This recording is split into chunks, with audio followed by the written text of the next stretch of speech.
Hello, my name is Derek Atkins, and I want to welcome you to Saints and Sinners, a series in which we'll be taking a journey through the book of 2nd Chronicles.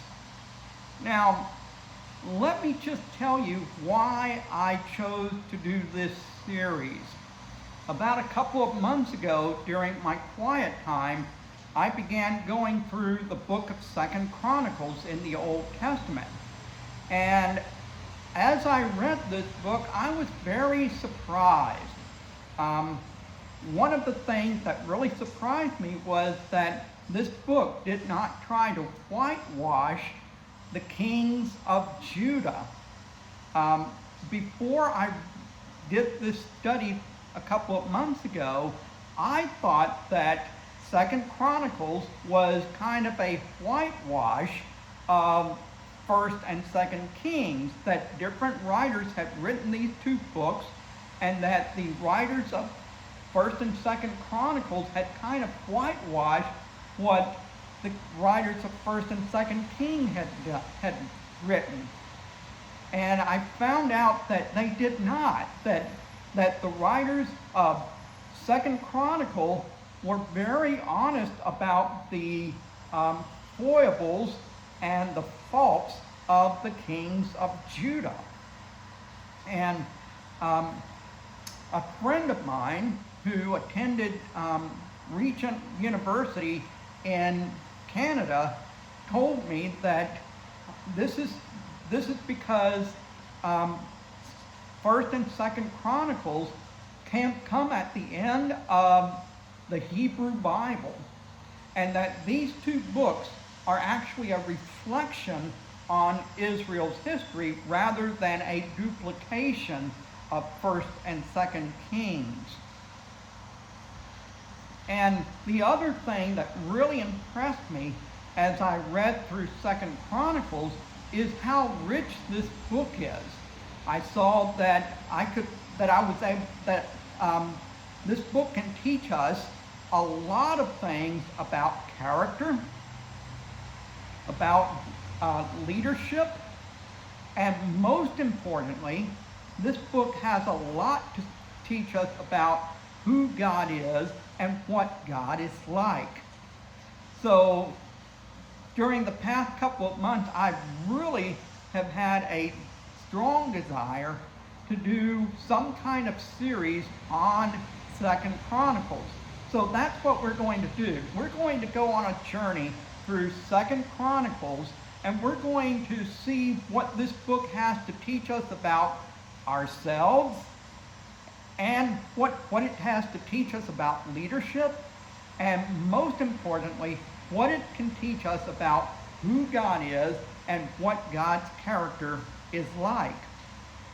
So today is the first episode, and this episode is entitled, Who's in Charge? And we're going to be looking at the very first chapter of 2nd Chronicles, and we're going to look at the first 6 verses 1 through 6. So let's begin by looking at chapter 1, verse 1 in 2nd Chronicles. Here's what it says. Solomon, son of David, established himself firmly over his kingdom, for the Lord his God was with him and made him exceedingly great. Now, this very first verse in 2nd Chronicles points us back to the last few verses of 1st Chronicles. Let's go back to 1st Chronicles chapter 29, verses 26 through 28. Here's what it says. David, son of Jesse, was king over all Israel. He ruled over Israel 42 years, 7 in Hebron and 33 in Jerusalem. He died at a good old age, having enjoyed long life, wealth, and honor. His son Solomon succeeded him as king. So here, this very first verse of 2nd Chronicles serves as a bridge between First Chronicles and Second Chronicles, and it also sets the stage for Second Chronicles. So here, Second Chronicles begins at the very start of King Solomon's reign. And so we are introduced to King Solomon here. Now, back in the 1950s, there were a lot of fun science fiction movies. Some were rather campy, and some are just so bad they're fun to watch because they are so bad. And there are other science fiction movies from the 1950s that are really well made. But in many of these science fiction movies, what happens is aliens come from far away in space and they come to Earth, and after they land on Earth, one of the first things they will say is, "Take me to your leader." So in American science fiction movies, these aliens would often be taken to the White House. Why? Well, because at that time, the American president was known as the leader of the free world.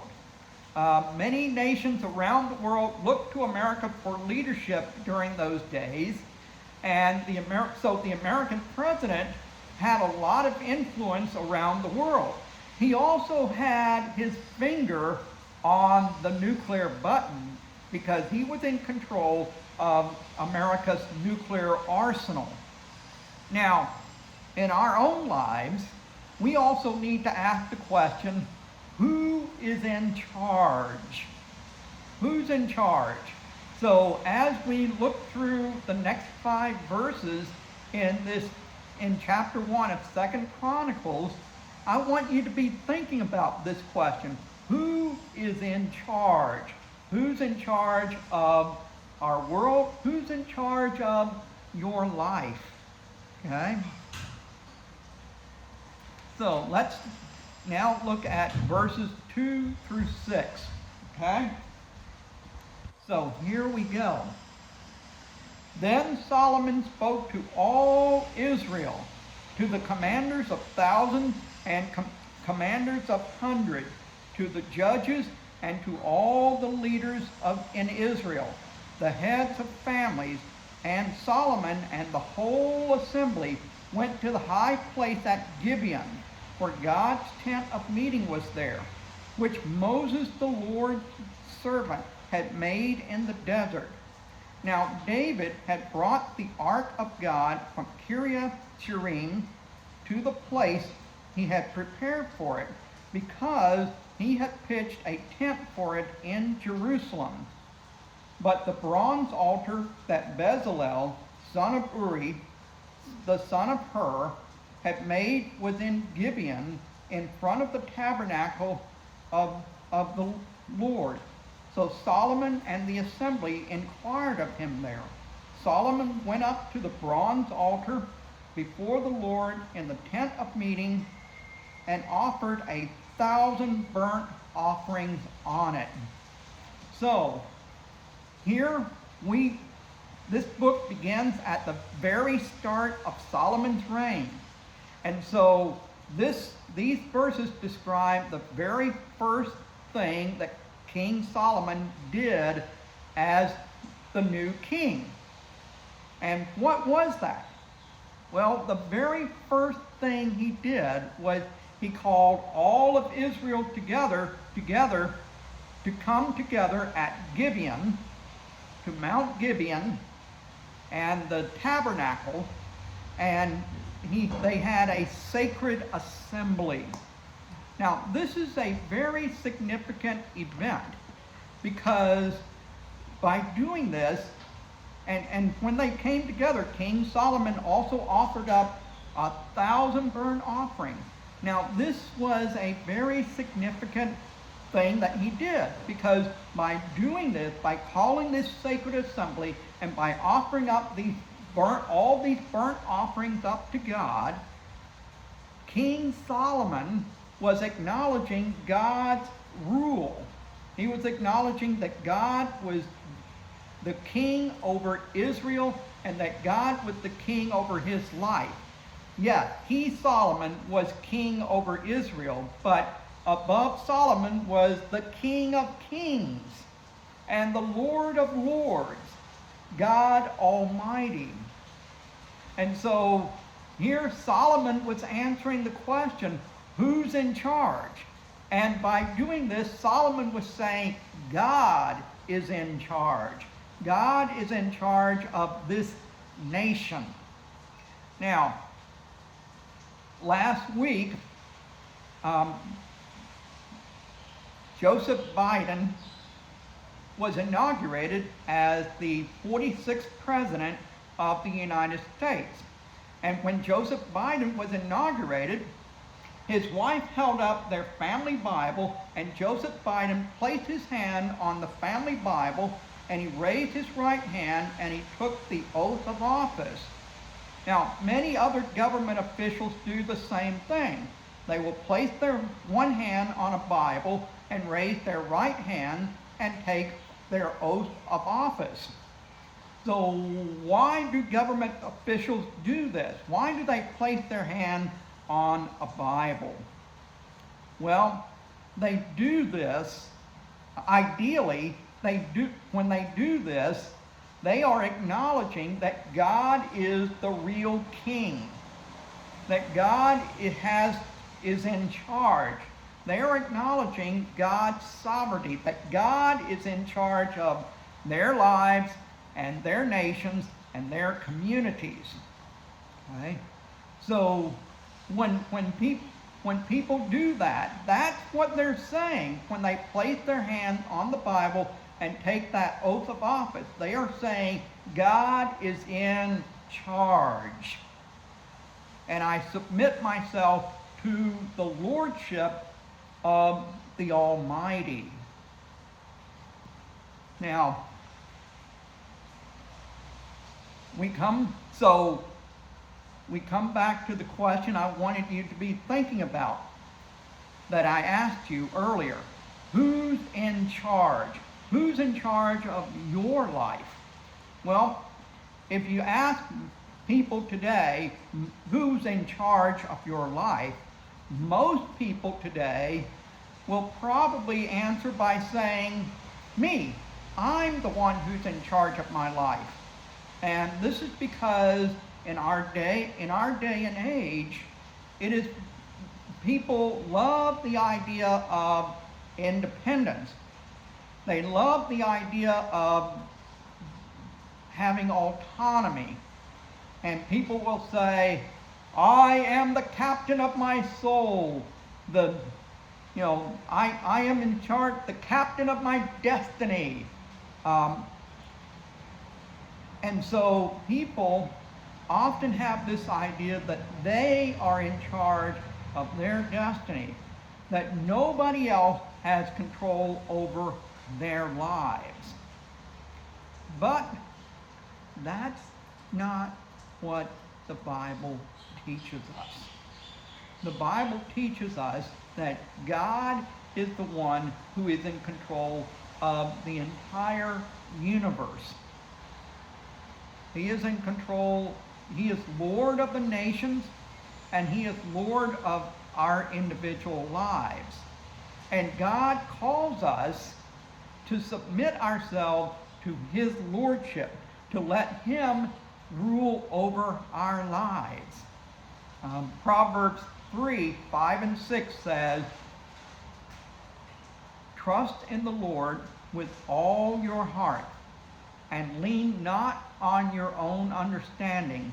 In all your ways acknowledge Him, and He will direct your path. Now, God is a loving God, and He knows what is best for us.